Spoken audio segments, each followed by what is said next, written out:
silence to like this theme song intro. How's everyone doing out there? How are you doing, Troy? Doing great. How you doing, Chris? I'm doing awesome. I'm super excited to be here and having our webinar with you, so I get to learn more about Troy, who Troy is, and what. I'm just super excited about it. I know we work together. I think it's different, right? When you're working together versus just having some quality time, having fun, learning from each other. It's a little different. It's not a Troy, the website's down. Can you go look at the domain? It's Troy. Who is Troy and all of that fun stuff. So I'm excited. Yeah, same here. It's awesome. So today we're talking about how to hack your income. Say you're still working your W-2 9-to-5 job, and you want to start investing, and you're not 100% sure where you want to start or what you want to do. Our goal is to kind of give you, again, have some fun. My goal is to have fun with Troy, but just to have fun, share some of education, maybe more of on our experiences, so our background, some of the trials and tribulations that we've gone through in our investment journeys and in our W-2, and how we transition and how did that transition work for both of us. So like I said, I'm super excited. I hope you're excited too, Troy. I want to learn more about Troy and Troy's life and Troy's story, but let's just jump in. So a little bit about myself, and we'll make this super quick. Originally from Hawaii, born, raised there. I was actually born on Oahu, lived there for a few months. Then I was raised my childhood on the island of Molokai. And then I think it was around 11-ish, I moved to the island of Maui, where I was ever since, except for when I went off to college. I went to college in California, which was interesting. Quickly went right back to Hawaii and been sort of working in the retail food industry for almost 25 years here, but I was 27 years. And probably 25 of the 27, I was in an executive position, doing all sorts of different. I started operations, worked my way through marketing and merchandising, eventually became the CEO of the second largest grocery retail chain in Hawaii. So that's a bit about me. And we'll talk more about the transition. So I'll leave that be the end of my story for now. Sounds good. So I'm Troy Powell. I grew up in a little tiny town in southeastern Idaho called Rexburg, where I met my wife, and we while I was going to college there, and then we moved down to Austin, Texas, where we lived for about 20 years, and where I was working in the manufacturing industry and through various data science startups, helping them set up their IT and security and basically infrastructure for their businesses.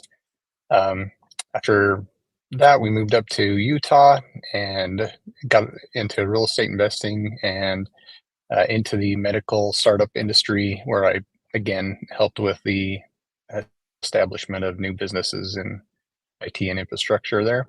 And so bringing my ideas and automations into real estate would be good ideas. So here we are. That's awesome. Did you say you were in medical? Yep. Oh, I did medical software. I did not know that. That's awesome. How long were you doing that? For about 5 years. Well, my wife Emma was establishing her real estate goals and how she can help people learn real estate. I was working on keeping the lights on and paying the bills and providing a steady income so that we could get mortgages. Awesome. Okay, let's just kind of jump in a little bit more about, again, the idea is you and more of our experiences of how we transitioned and some of the lessons we learned while we were transitioning out of our normal W-2 I can't say 9 to 5. Mine was like, I would think I would go and start work at 6 or 7 in the morning. I would probably leave at 10 or 11 o'clock at night. So, but your typical 9 to 5. So Troy, how about you can start it off with just giving some of kind of your experiences and kind of just understanding, because there are still advantages, right? Not to just jump out of not to just jump out of your W-2 and just jump headfirst into investing. Not to say it's right or wrong. Everyone's path is different, but maybe talk through some of your experiences on just understanding what are the advantages to maintaining your current job and starting to invest. Exactly. And I touched on it just a little bit there. The advantage of having a W-2 job is you've got a consistent income, and banks, when you're looking for mortgages and getting into your houses, they're really wanting to see some history of steady income that they're going to be able to get their loan paid back. And so that's a big advantage of having a W-2 job. And sometimes it is difficult to do both real estate investing and a W-2 job, which helps even better if you have a spouse or partner that is actively has an income through a W-2 type position. It makes it a lot easier to get uh, to get a high credit score and be able to apply for mortgages as you enter the real estate environment. Not only the credit availability, you're looking at with a W-2 job, usually your company will provide some sort of a retirement program, whether that's like a 401k or a Roth or something like that, that they will also pay into. And that's an advantage because you can borrow against your 401k to be able to invest in real estate as well. So there are plenty of perks of having a W-2 job while you're looking into investing in real estate. It gives you that stability that you might not have if you try to just quit your job and jump right into real estate. It gives you a lot more options. Yeah, I think there's some other advantages as well. Like, Mhm. and again, I think the idea here is, and again, everyone's on a different path. If you guys want to go and jump into real estate and go head first, active into real estate, I don't think we're ones to say it not to do it. We're just, I think a lot of times, and even especially for me, not necessarily understanding exactly what the advantages are and how can I leverage my current position as an employee to be able to set myself up better for the future. I think a lot of times we miss that. One other big advantage I think is just the learning curve, because there's a lot. And I think when you get into real estate, and I think most people I talk to anyway suffer from this, the shiny object syndrome. And there's like so many different things that you're looking at, and you sort of get lost, and it's just perplexing, and you're like, okay, where do I start now? If you just start smaller and you still start building up your I guess your war chest, if you would say, for on your real estate side, maybe you buy a house here, and you maybe another year you buy maybe two houses, and keep building up your portfolio that way. It definitely insulates you against just jumping headfirst and taking on 10 deals, or 10 fix and flip deals, or jumping into a commercial real estate deal and not necessarily having the time to learn. A lot of people learn hands-on, and if you just dive in, you're putting yourself out at more risk, as opposed to taking on, and not, again, we are not proponents to one way or the other. We're just saying that there definitely is an advantage to still being employed and being able to start your real estate or investing journey earlier. Yeah, and not only that, a job, not only does it provide some peace of mind, but if you go into your job with the idea that you're trying to reach a goal, for example, like if you want to get into real estate investing and you're doing your job with that goal in mind, it makes it a lot easier to do your day job. If you're frustrated with your day job and you just feel like you don't know where to go in life, uh, just having a goal and and an endpoint in sight helps you to keep it focused on what your actual goals are, and it makes doing your job a lot easier. For me, it was making the money that I need to in order to be able to invest in real estate, so that I wasn't tied to that job for the rest of my life. Made it much easier or much more pleasant, I guess you could say. Yeah, absolutely. I think another overlooked thing in your job is the networking opportunities you have. We talked to, my wife was in the medical industry for I want to say like 10 years, and then she worked with military service men and women for I want to say about 15 years, maybe 12 to 15 years. And within that, like you're working, you're already creating relationships and you're creating relationships to people that might not know or understand the power of investing and just real estate in general. And Mhm. those opportunities can help propel you as well, to in tons of different aspects. So I think I definitely think that's an untapped potential when you're looking in, like, how can I leverage my W-2 more? Because I can. So we've been doing real estate for about 2.5 years now. And I would Mhm. say 99, maybe 95% of the transactions that we've done have all been through some kind of networking relationship.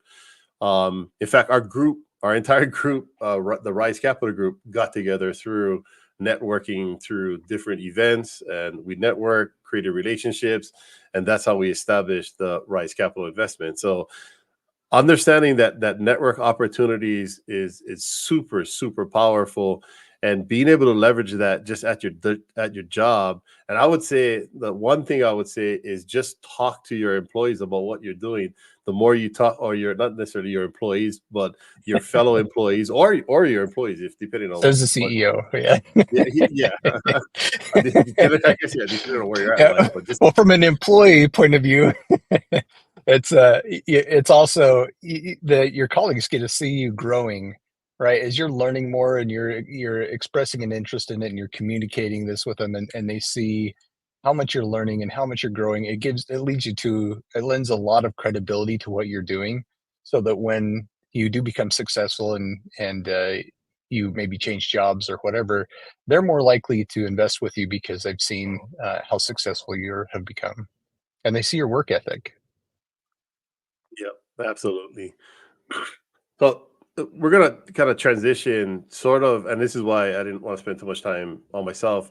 But I wanted to talk a little bit about like my, I guess my journey into real estate, and because I think it's a little different, and Troy will sort of talk about his. Our journeys are completely different. I came up, I think, as most Americans come up, uh, understanding, go to school, educate yourself as much as you can, work as hard as you can. The harder you work, the higher up the corporate ladder you will move. And for me, that's honestly exactly what happened. I really put a lot of emphasis into hard work, self education, and I think I had a drive to always do better. And the driving force behind me personally, again, this is my personal story, my personal journey.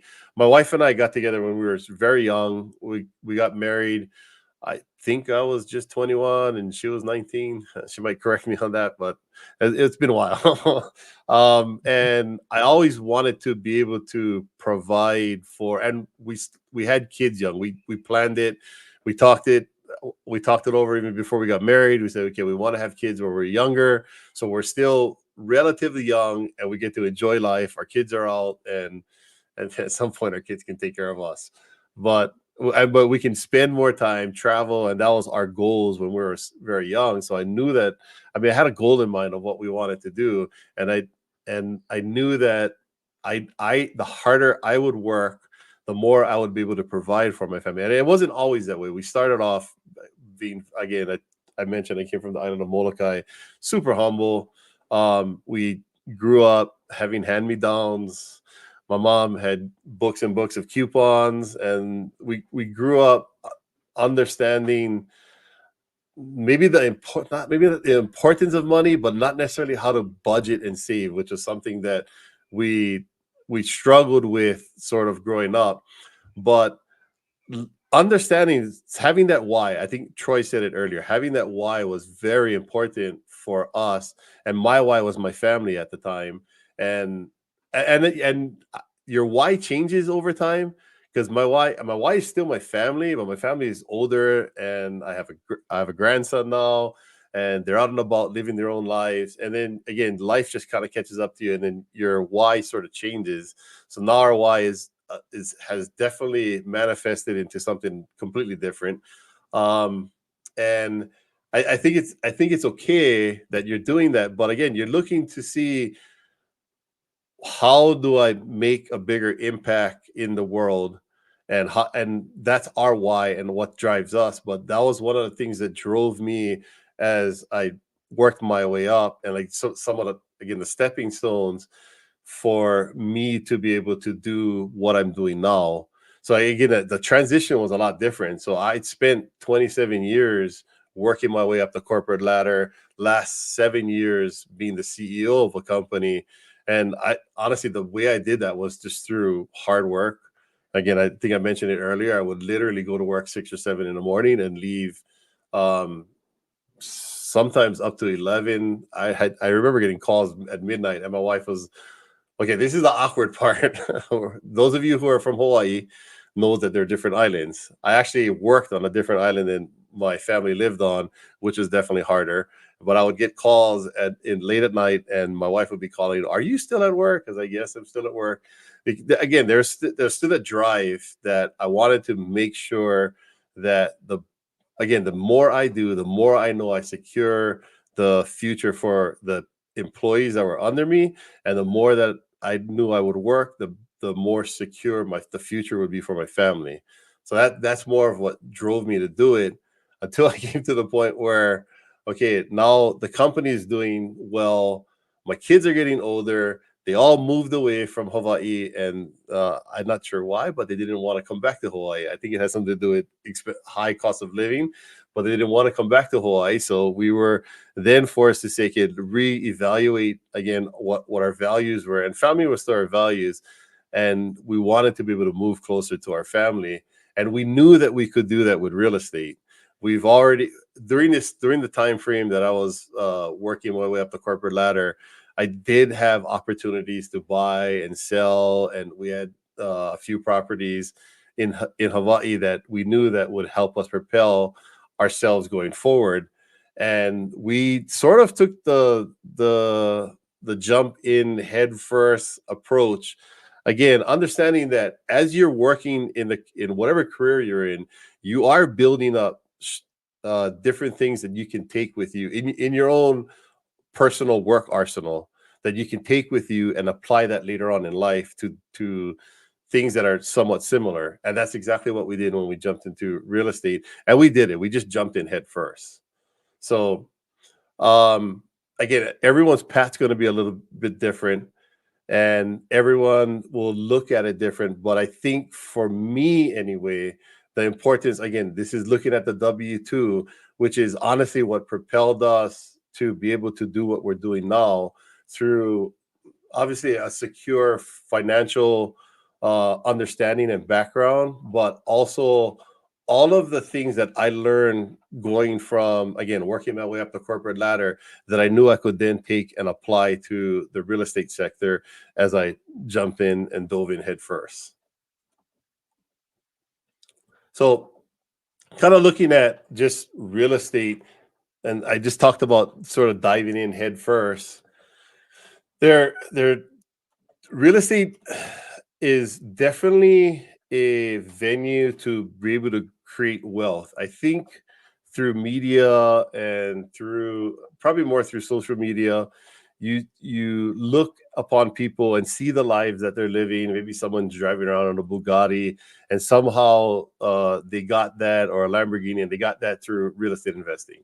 And I think that's perpetuated the myth that you can instantly get a whole bunch of wealth by investing in real estate. Real estate is realistically more of a long-term strategy, and you'll build wealth over time. It's definitely not a get-rich-quick scheme. So, and that's why we feel that we wanted to do this, and kind of explain the importance of, okay, the earlier you start, the better you're going to be prepared for the future.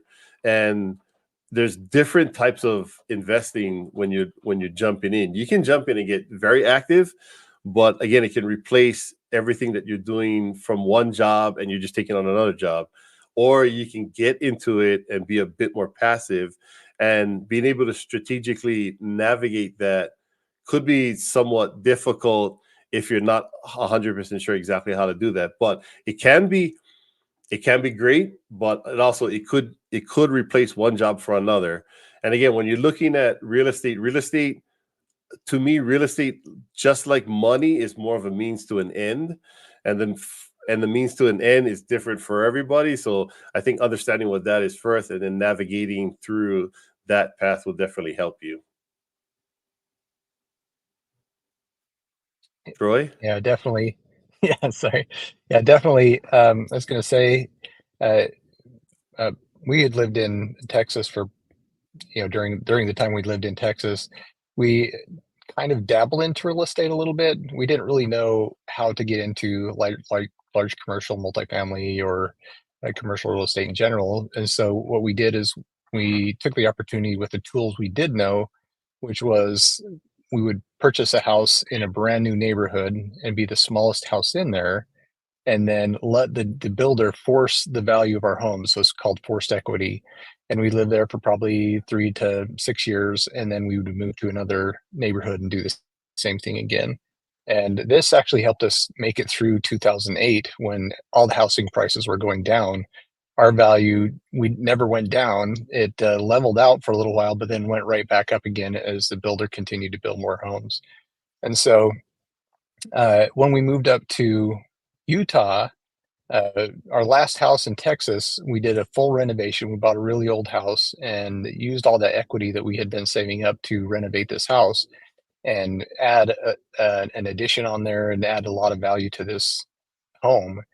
And once we moved up to Utah, we took the equity that we had gotten out of that house, and we wanted to invest into real estate right away. We wanted to invest in, we're like, we want to go buy apartment buildings, and we want to get into commercial real estate. But the problem we had is that everybody wanted, when we'd ask anybody, they say, yeah, I'll, give me $50,000. I'll tell you how to do it. Right. And we didn't want to take that. We wanted to put our $50,000 into our house, or into the project, not into somebody else's pocket. Right. We felt like we were at $50,000 is a lot to us when you're just starting out. And so what we ended up doing was going through all the different types of real estate. We went through fix and flips, where we'd buy a house, we'd fix it up, and then we'd turn around and rent it. And then we did that a number of times, and we got a couple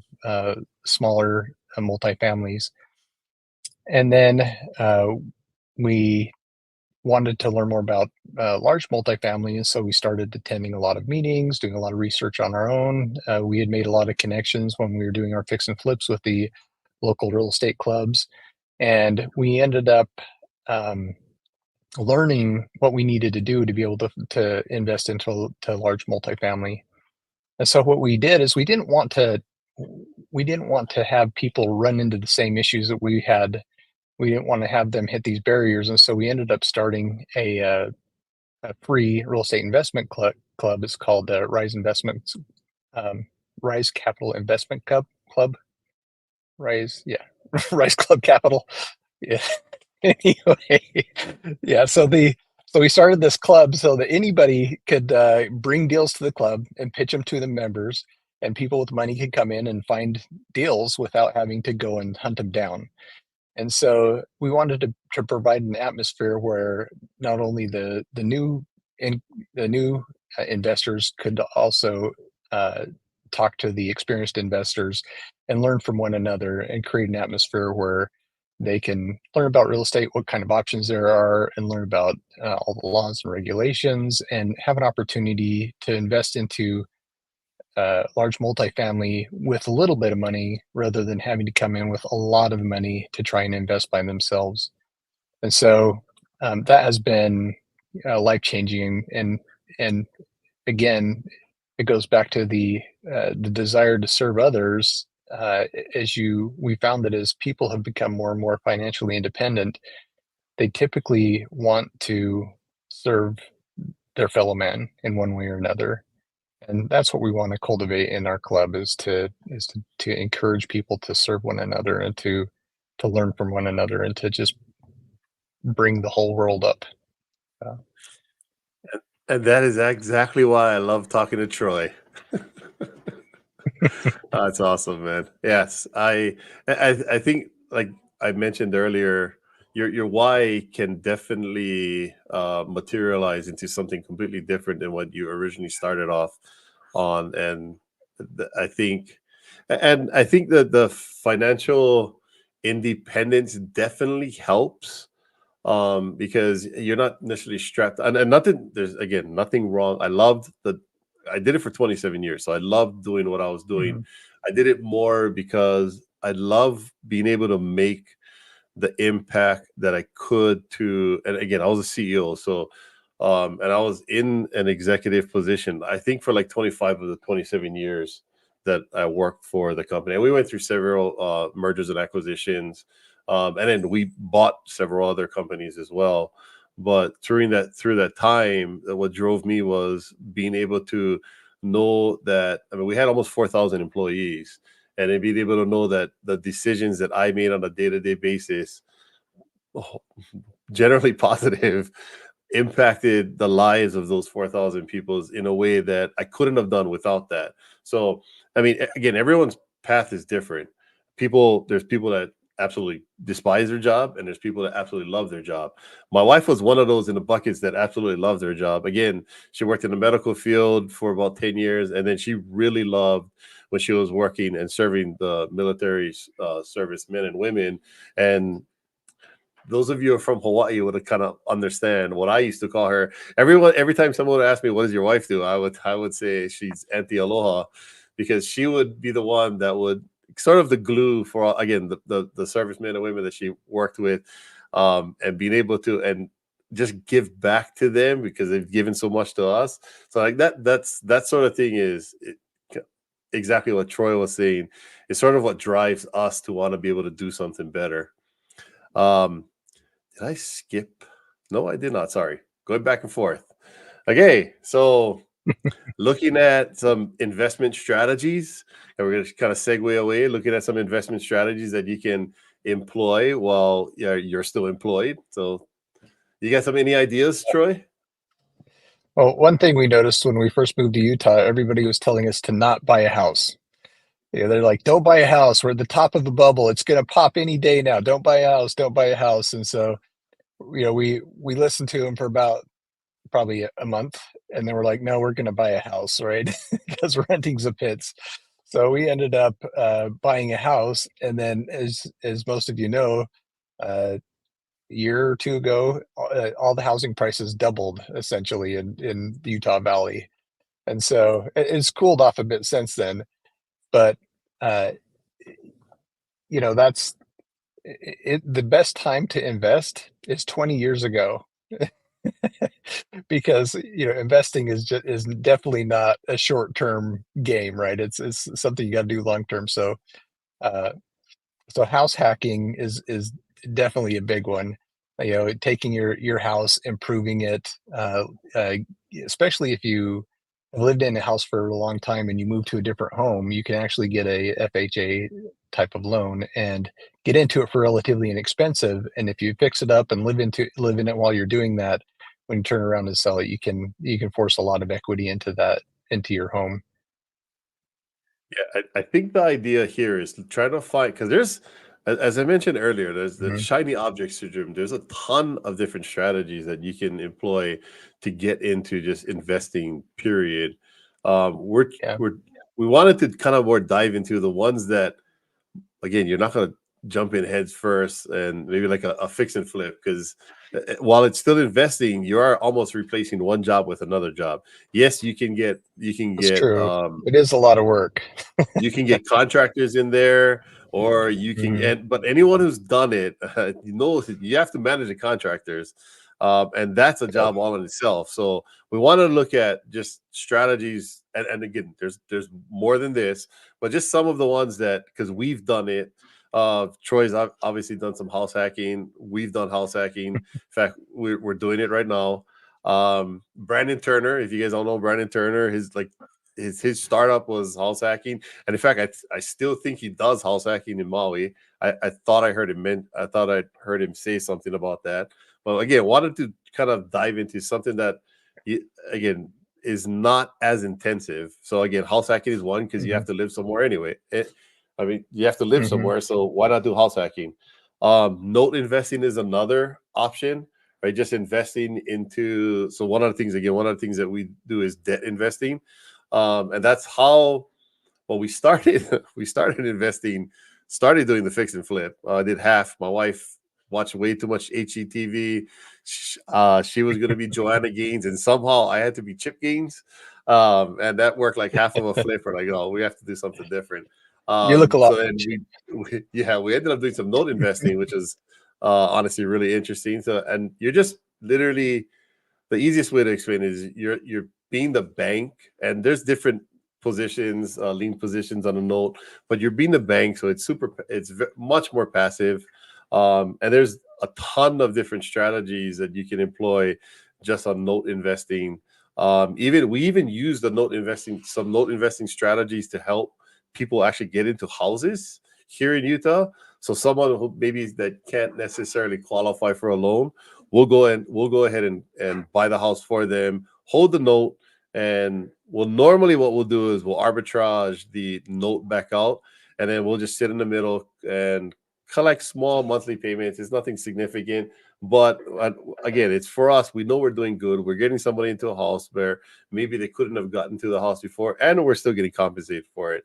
So it's kind of the best of both worlds, and we don't have to do anything. So relatively passive, and we don't have to worry too much. Never going to get a phone call about a clogged toilet or action figure stuck down the toilet or anything, because it's not our house. We're just basically holding a note for the property. Multifamily properties versus single family properties. I think we all know what the difference is. You're normally going to have much more scale on a multifamily property versus a single family property. You can definitely own 100-unit multifamily property, and you can definitely own 100 single family houses.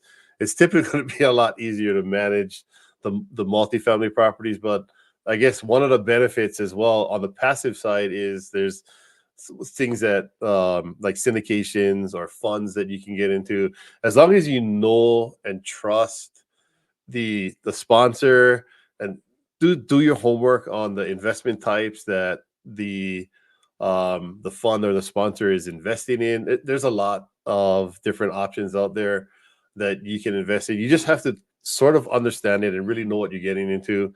And that can be passive, right? You can take your income that's set aside and do some investing. You have to understand the difference between an accredited and non-accredited. Is the opportunity a 506C opportunity or a 506B opportunity? But there's still opportunities out there for everyone that they're even if they're accredited or not accredited. There's those opportunities out there. And then again, it only lists multifamily and single family but there's a plethora of different options out there. You get RV parks, mobile home parks, storages, flex space, and vineyards. I mean, you can literally syndicate anything. So there's options for everyone out there. We would just kind of employ you to educate yourself. Again, know, like, and trust the person that's managing the asset. That's probably one of the biggest things is understanding the asset you're getting into and what are the risks in the assets that you're getting into. And then I would say go at it. Anything else to add, Troy? Well, there is a lot of different options as far as financing for these different investments as well.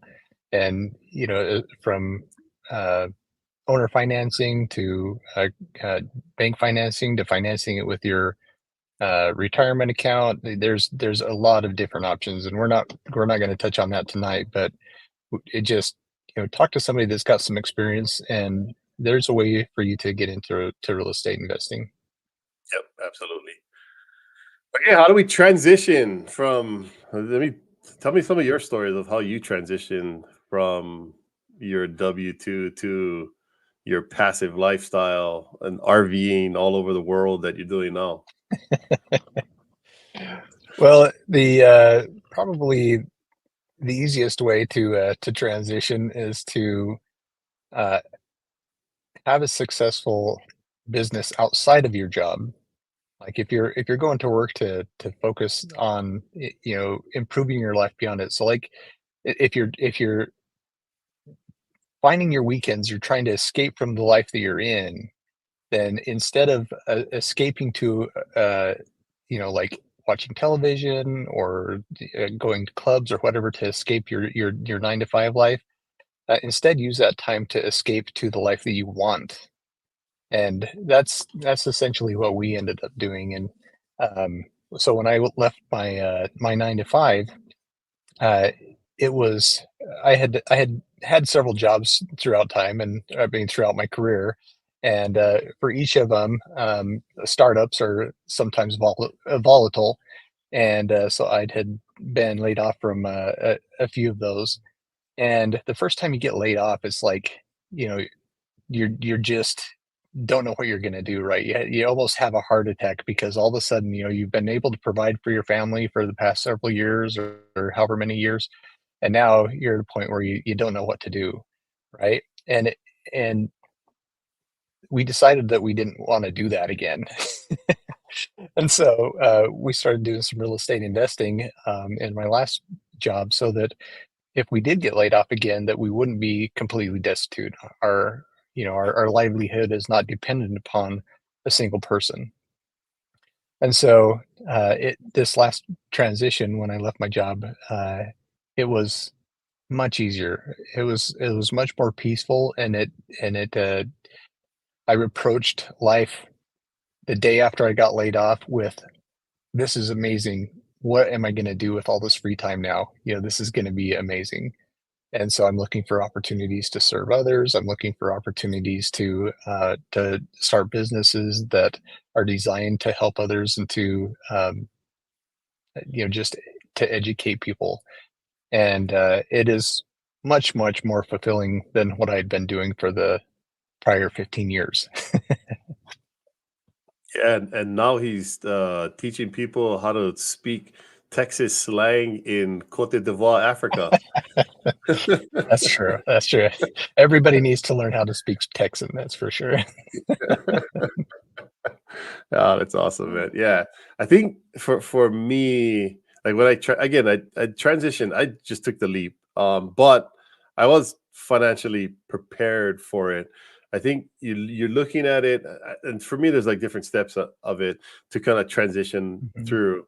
Um, so I think what we're trying to say is the earlier you start, the easier it is to transition. And maybe you don't want to transition. It really doesn't matter, but start now with building your I guess just bettering yourself, just and looking to see what you want to do, because it's a lot of it is not necessary. Again, real estate is just a tool to be able to get some kind of financial independence, but the financial independence is typically something different, above and beyond. Like define what your vision of success looks like, right? Just really truly understanding you and what you want to do will definitely help you in your path and in your journey. Because for us, it's the financial independence is wonderful, but it's more the impact that you can do. The more teaching Texas slang to underserved communities in Africa, that's really what we want to do, right? Being able to make a larger pack and a larger impact out there in the world. But I mean, And that I was think huge. yeah, and I think it goes back to like what you were saying earlier, understanding the why. Like, what is your motivations? What is the core motivation for what you do? And understanding that'll definitely help you understand, what your future goals are, or should be even. And then I think a lot of it is just embracing change and understanding the risks Mhm. there. Again, I came from the CEO high six-figure job, and I said, "Okay, I'm done. I'm going to do something completely different, something I've never really done before." But I knew that I had the skill set throughout the years of being able to build up a business that I could go out and do it for myself.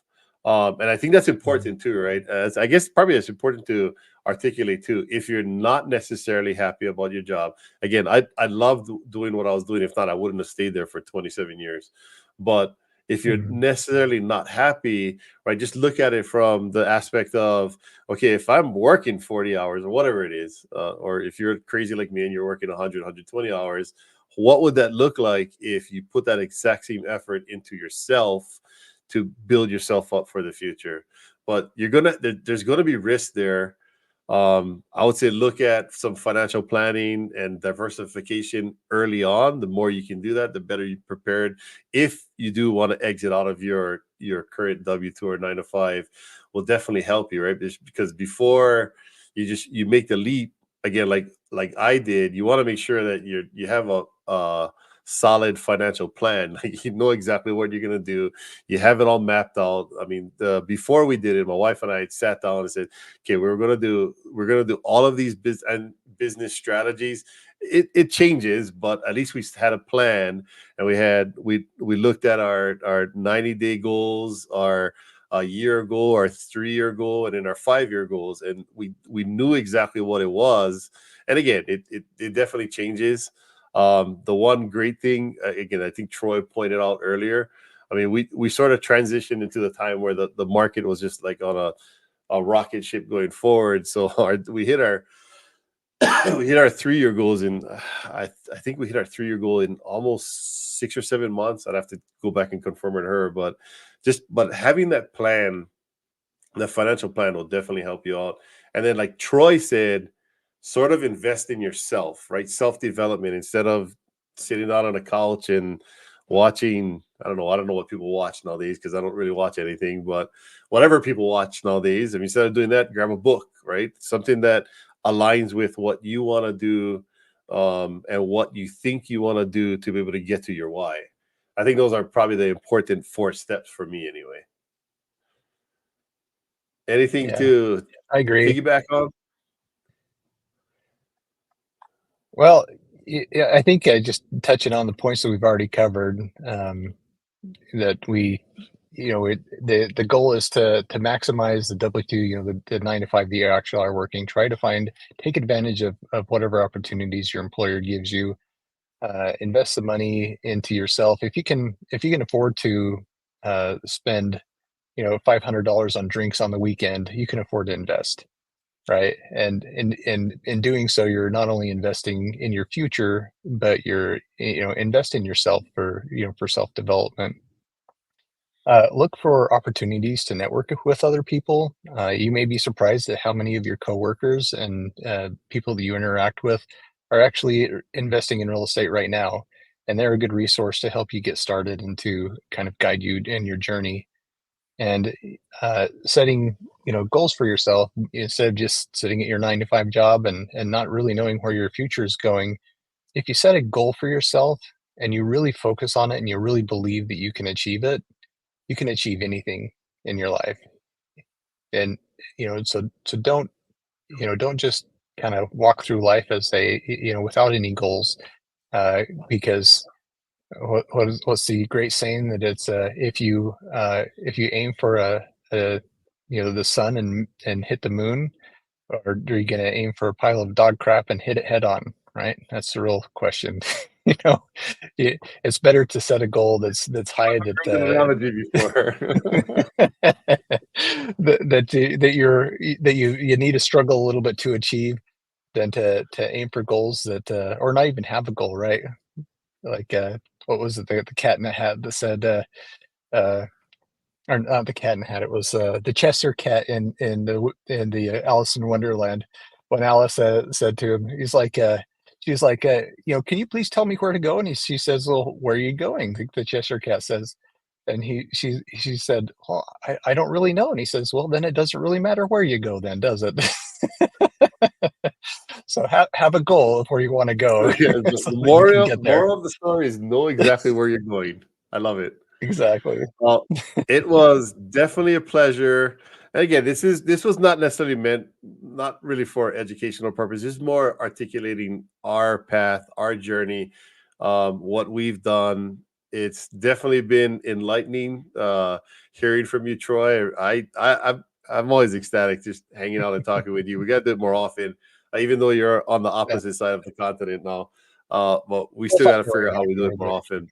Hopefully everybody got something out of it. Again, this is more just articulating what our journey looked like, the paths that we took, right or wrong. I think as I mentioned earlier, everyone's journey is going to look completely different. Everyone's on a different pace. I do remember talking to someone that was down, and she felt like she was failing, and I was like, "You're failing in comparison to what? Are you comparing yourself to someone else?" Or are you comparing yourself to who you were yesterday?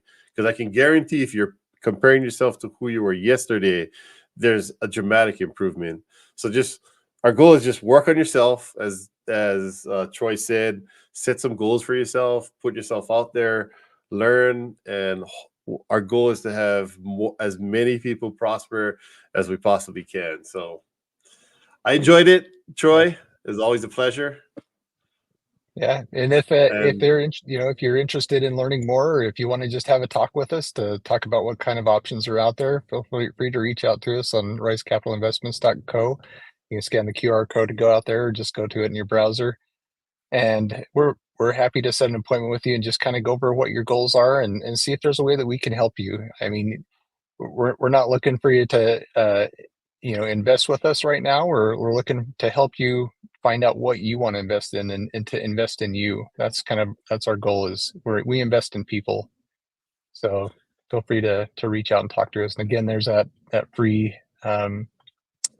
meetup that we do every Monday night at 6 p.m. Mountain Standard Time, where we get together and we meet with other investors, and we just share stories and talk about investing and investments, and on how we can help one another achieve our life goals. And that's at riseclubcapital.com if you're interested in joining us there. all right. Well, it's again. Hopefully everybody got some golden tidbits out of this. I really appreciate it. I really appreciate you, Troy. And I think we're going to sign off. Aloha and hui hoi, everyone. Aloha.